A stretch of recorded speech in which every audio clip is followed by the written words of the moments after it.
Well, if your dad can make this work, I think I've tried this how many times now? 5, 6? Well, hello, Elders Quorum.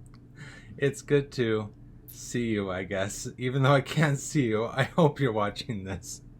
I have tried to make this video so many times and it's just not working. So I figured I'd have a live test subject here so that it's like talking to somebody instead of just talking to a camera. I just can't talk to a camera. Sorry. So this is the introduction for the family storytelling contest. I hope you all got the email about that. If not, let me know and I'll send it again. If you're watching this, hopefully you got the email or you found it on the Facebook page. Or probably your wife found it on the Facebook page and told you about it. I don't think any of the others are on there anymore. So we are having a contest. We want to hear your family stories, ancestral stories, or your immediate family stories, things that happen to those people, maybe even things that happen to you, that you can share with the quorum and the ward. I'm not going to restrict it to just the quorum. That would be impossible. And we want to be able to share it with all people. Since we are setting up this YouTube channel, the whole world, I guess, can hear us tell our stories. So here's how it's going to work. I want to share a couple of stories with you right now in order to help you get a feel for what I'm looking for. And then I'll talk a little bit about the contest and some of the rules and how you're going to do this, okay? So, do you want to hear a story about some of your ancestors? Sure. I think you've heard some of these before, but it's for them, not for you. You're just going to sit there and stare at the camera? Maybe. Okay. Do you know who John Harvey Moore is? I think so. You think so? He was an ancestor on Grandma Brewer's side. Okay. He was converted to the church in the early days. Joseph Smith and all that. Lived in Nauvoo, was expelled from Nauvoo and came here to Utah, and he settled in the Payson area. Do you know where Payson is? Yeah, we've been down there. I remember Spring Lake, fishing at Spring Lake. You don't remember fishing at Spring Lake? Well, I guess I need to tell that story too. That was like last year. We didn't catch anything. You wandered around and watched the cows, and it was cold and There's boring. no cows. There were cows. There were cow patties all over. And it smelled.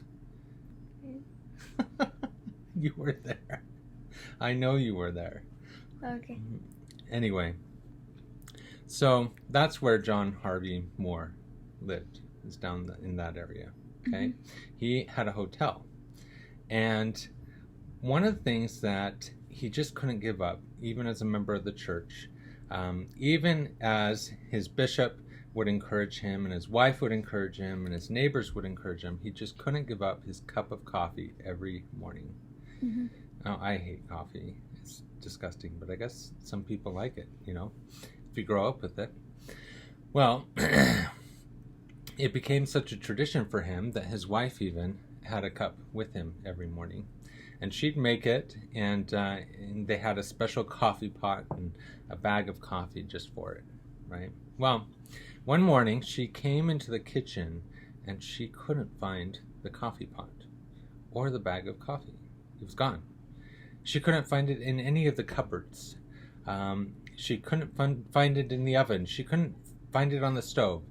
It was just nowhere to be seen. And she was kind of angry because she's like, what is John going to say? He needs his cup of coffee every morning. He can't work unless he's got his cup of coffee. Well, he comes in and she's kind of scared of what he's going to say. But he's all smiling and bright and chipper and not a care in the world. And she's like, well, I'm sorry, I don't have your coffee this morning. Well, he explains that last night he had a dream. In his dream, he went to heaven, and at the door he was greeted by a man who was going to let him in. Okay? The man went to shake his hand cheerfully and said, "Welcome in to heaven." But John couldn't shake his hand, because guess what he was holding underneath his robe? The coffee mug or whatever. The coffee pot, yeah. Pot, that thing. Are you remembering the story? I think I told you this the other day, didn't I? No. Okay, yeah, it was. I heard it on the last video. Yeah, the failed one. One of them. Anyway, so he just smiled and said hello, and he went past the man and didn't shake his hand. Well, his family and his friends come to visit, to see him there. They want to greet him, you know, they've been up there, and he's just now getting there. And they want to hug him, and they want to shake his hand, and they want to talk, but he just can't shake their hands. He can't give them a hug because he's carrying his coffee pot underneath his robe, and if he lets go, it's just going to fall out, and everyone's going to know he tried to sneak his coffee pot into heaven. So he woke up and he realized that the coffee needed to go. Mm-hmm. Right? It was just time. And especially if, you know, I don't think that the coffee was keeping him out of heaven, but it was keeping him from enjoying the peace and the happiness that was there. And he realized that. So he told his wife, this morning after the dream, I woke up and I took that coffee pot and I took the bag of coffee and I threw it down an old well, an old dry well. So we're not going to have coffee anymore. Okay? Yeah, pretty good story, huh? Inspirational? Sure. Am I that bad of a storyteller? No, you're a good storyteller. Okay. Well, it inspires me. It helps me to know that conversion is a process, and everyone's got their vices and things that they can improve, and their weaknesses that the Lord is very patient with us, but helps us in many different ways to overcome those weaknesses. And just like John did with his coffee. All right, now I know you know this story. The tippling geese. Sort of, yeah. Sort of. Is this a good story? Are they going to like this? Maybe. Maybe. Who doesn't like a story about drunk geese? Come on. Oh, I gave away the punchline. All right, so John, and he's got his hotel down there in Payson. And one Sunday morning as they're leaving for church, they see their flock of geese, their prized flock of geese who'd go around and they would nibble on the grass and eat the bugs and, you know, just do whatever they wanted. And then they'd come back home at night to sleep there at the hotel, right?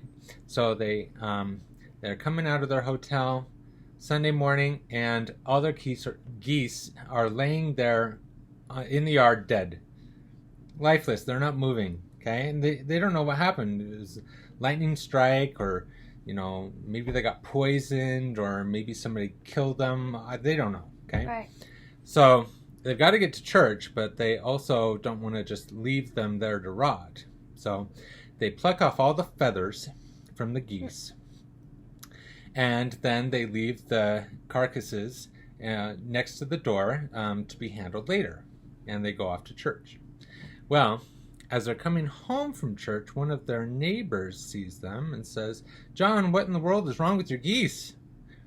And John's like, "Well, it's pretty obvious. They're dead, right?" Right. And the neighbor says, "Dead nothing. They're drunk. They're wandering around your yard." And sure enough, as they go back to the yard, there are all their geese, buck naked because they have no feathers, and they're drunk because I guess what happened is that their neighbor who makes wine decided to throw out the wine pulp after she made wine, like all the skins of the grapes and stuff like that were fermented. And the geese had eaten it overnight, had gotten all drunk and looked like they were dead. But then by the time they got home from church, there they were, just walking around drunk and naked. Am I allowed to say that on YouTube? I don't know. Is this family friendly? Well, this might not be the video you see because I don't know what their regulations are. Anyway, well, that's supposedly a true story. Actually, I've heard that many different times for other families, so it may be kind of a tall tale, but that's kind of what we're looking for, is family stories, whether it be absolutely true family stories or just one of those family stories that your ancestors told for years and years, and you don't know if it's real, but it's connected to your family. Has something to do with one of your family members, whether old or young. We are looking for certain categories as far as the prizes go. We want the best ancestral stories, so something from your grandparents or older. The best modern family story, so something from your parents or younger. The tallest tale, so like the tippling geese, true, but maybe not quite all the way true. The best love story, the most inspirational, the funniest, the most creative presentation, so whether it be the videography or the way that the story is told or the acting or whatever else, just the best presentation. And the final one, the grand prize, is the story for the ages. So the best story overall. We want you to submit either the link to the video that you make.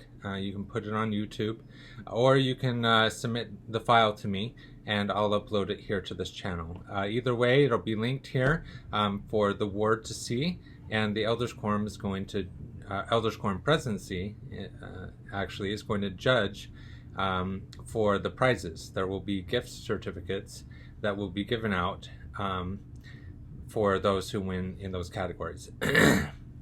And anyone who submits a story will win a small prize as well, kind of a congeniality prize or whatever you want to call it. Okay, so I look forward to hearing some of these interesting stories. Do you?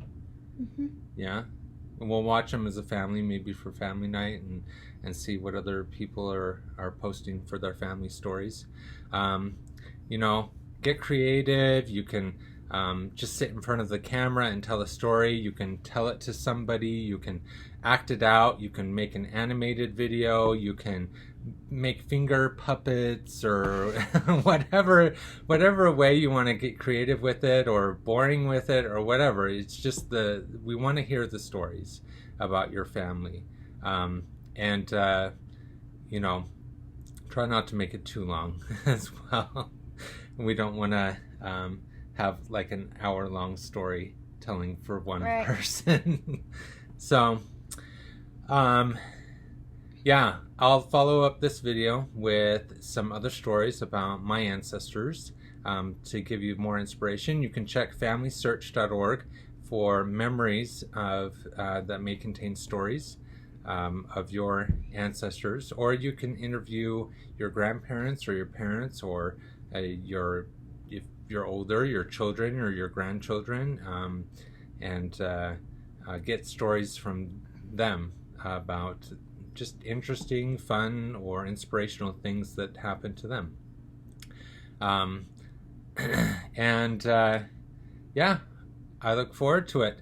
So get started with your stories and we will see who wins. And in all reality, we're all winners because we all get to see these awesome stories. So anything else I should tell them?